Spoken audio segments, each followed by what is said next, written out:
Hello everyone, thank you for coming. Today I will introduce the Quick Start section of the Common SDK. By understanding this part, you will be able to quickly set up your own development environment and be prepared for subsequent development. Today's presentation will mainly cover the following topics. Firstly, an overview of the SDK, followed by an introduction to the hardware development environment. Next is the introduction to software building and downloading.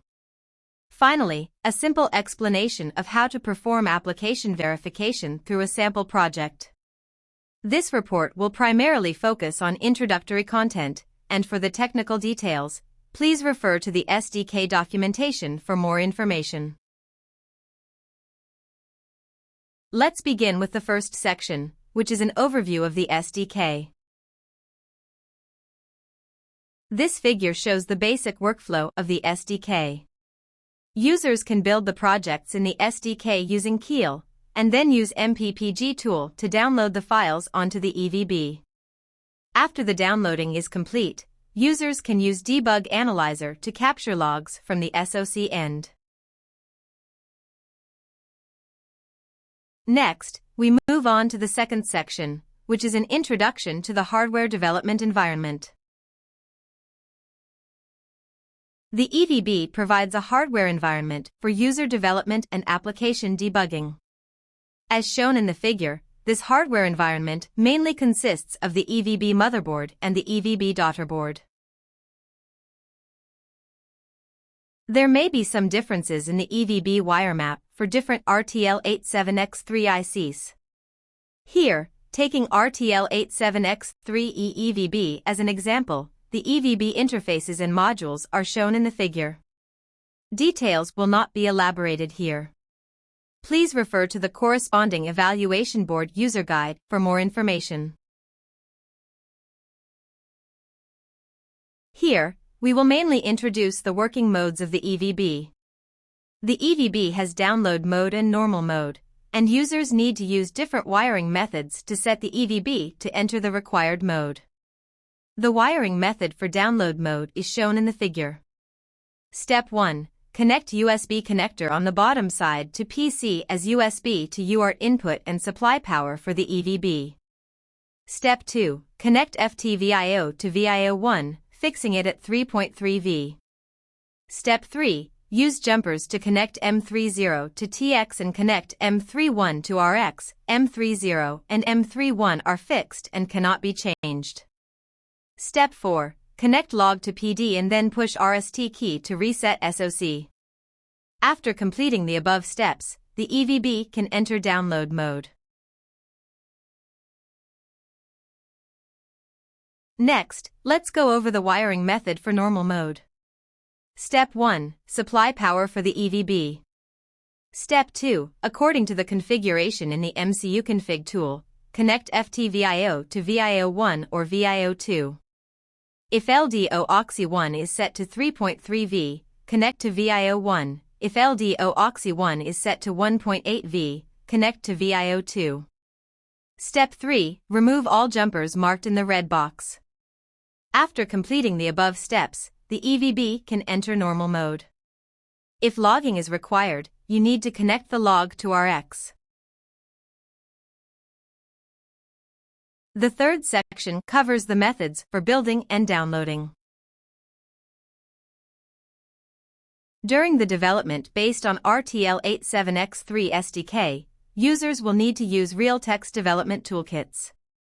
Some of the main tools and related instructions are listed in this table, including ARM Keel MDK. It can be downloaded from the official website, and the version requirements is noted in the table.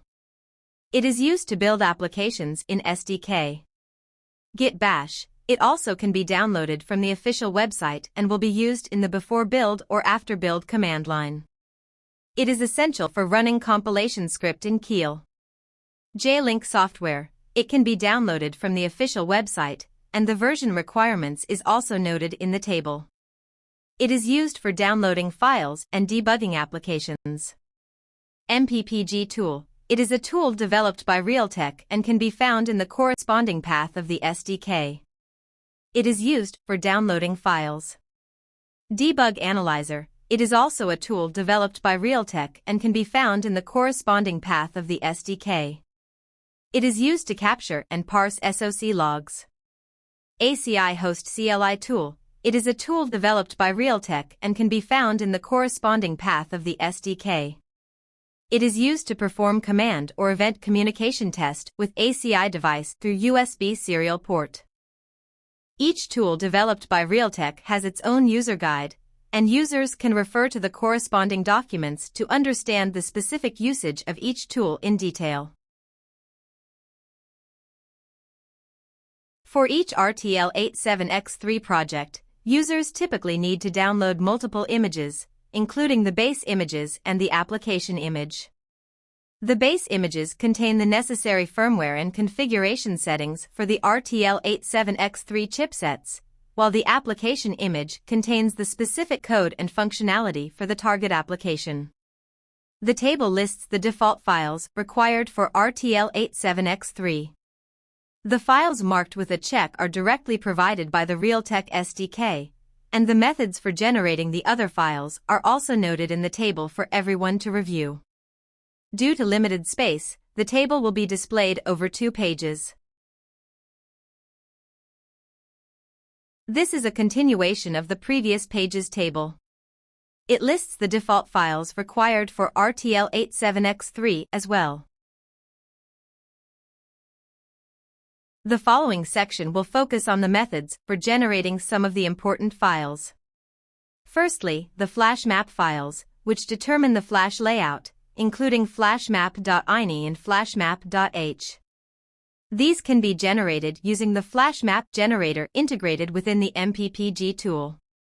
During the subsequent operations of the MPPG tool and MCUconfig tool, the flashmap.ini file will be used. If there are no parameters to modify, users can skip this section and directly load the default file from the SDK. The file path is specified in the PPT. If users need to regenerate the flash map files, the following steps can be referred to. After opening the flash map generator integrated into the MPPG tool. Step 1. Import the default flashmap.ini provided in the SDK. Step 2. Modify the flash size, image header size, high-level or bank images flash layout sections as needed. Step 3. Click the Generate button to generate the new flash map files. Next, we will introduce the OTA header file. The OTA header file can be generated using the OTA header generator integrated within the MPPG tool. If there are no parameters to modify, users can skip this section and directly load the default file from the SDK. The file path is specified in the PPT. If users need to regenerate the OTA header file, the following steps can be referred to. After opening the OTA header generator integrated in the MPPG tool. Step 1. Import the flashmap.ini. Step 2. Import the RSA key. Step 3. Select the OTA bank as Bank 0 or Bank 1. Step 4. Enter the version number. Step 5. Click the Generate button to create a new OTA header file. Following this, we will introduce the MCU configuration file. The MCU configuration files are generated by the MCUconfig tool. Users can import the default RCFG bin provided by Realtek SDK and make custom modifications based on it. Users can modify the relevant settings according to their needs, such as the device name. Of course, if there are no parameters to modify, users can skip this section and directly load the default file from the SDK. The file path is specified in the PPT. After completing the corresponding configuration modifications, please click the Save As button under Export to generate the new MCU configuration files. Lastly, we will introduce the application file. The basic settings for all applications in the SDK have been configured, so users can directly open them and build through Keel MDK. It is generally not recommended to create a new project, but to directly open an existing example project and add functional code on top of it. In each project, there may be multiple targets, so please select the target needed before building. After successful building, a bin file with MD5 verification will be generated in the bin folder of the project, as shown in the figure. Once all the files are ready, users can begin the download process. There are two methods for downloading. One is through the MPPG tool. The MPPG tool can download single or multiple files. It is important to note that during the first download, users needs to perform a chip erase before downloading all the files. If users later only wants to update a single file, such as the application demo bin, they can skip the chip erase step and directly update the required file. Here is an overview of the specific steps for downloading files using the MPPG tool. Step 1. If this is the first download, click the chip erase button to erase the chip before downloading. Step 2. In the Flash Map section, click the Open Folder icon to load the flashmap.ini file. Step 3. Click the Add Files button to import the files need to download. Step 4. Click the Detect button to identify the COM port of the EVB. Step 5. Click the Open button to open the COM port. Step 6. Click the Download button to start the downloading process. Step 7. The progress bar will show the current downloading progress and displays success when the files are successfully downloaded. If it is the first time downloading or updating the MCU configuration bin, factory reset is required after completing the download steps. The specific steps are as follows. Step 1. Open the factory reset tool integrated in the MPPG tool. Step 2. In the Flash Map section, click the Open Folder icon to load the flashmap.ini file. Step 3. Click the Factory Reset button. Step 4. Confirm the current progress of the factory reset through the progress bar. Another method offered for file downloading is via J-Link. J-Link supports various connection interfaces such as JTAG, SWD, etc. Due to SWD requiring fewer connections, the RTL87X3 utilizes this interface. After the SWD connection is completed, users can download application image through J-Link. Please make sure that the rest of the images have been downloaded through MPPG tool. The fourth section provides a brief explanation of how to perform application verification using a sample project. We support two verification methods. One is mobile behavior, and the other is log information. First, let's introduce the method of verification through mobile behavior. Here, take the BT audio receiver application as an example. After completing the file download, please press the reset button on the EVB and enter the command mode all enable using the ACI host CLI tool. Then users can search for Bluetooth devices through the Bluetooth settings interface on smartphones. Click on the desired device to establish a connection. Once both the phone and the device confirm the connection, the smartphone will display a successful connection message. In addition to verifying through the mobile phone, users can also use the debug analyzer to capture SoC logs to check if the application is running normally.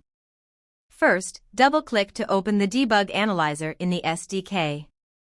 Click on Settings, set the baud rate to 2 megabits, and import the corresponding application trace file in the settings page. Finally, click the Confirm button to save the settings. This will enable the debug analyzer to start parsing the logs. After powering on the EVB and successfully connecting the Bluetooth device, the log information shown in the figure will be displayed as verification. Moreover, when playing music on a mobile phone, In addition to the device's speaker outputting audio, these two log messages in the figure will also be displayed as verification. Thank you for watching the Quick Start section of the Common SDK. For more details, please read the SDK documentation carefully. If you have any questions, please feel free to contact us. Thank you all.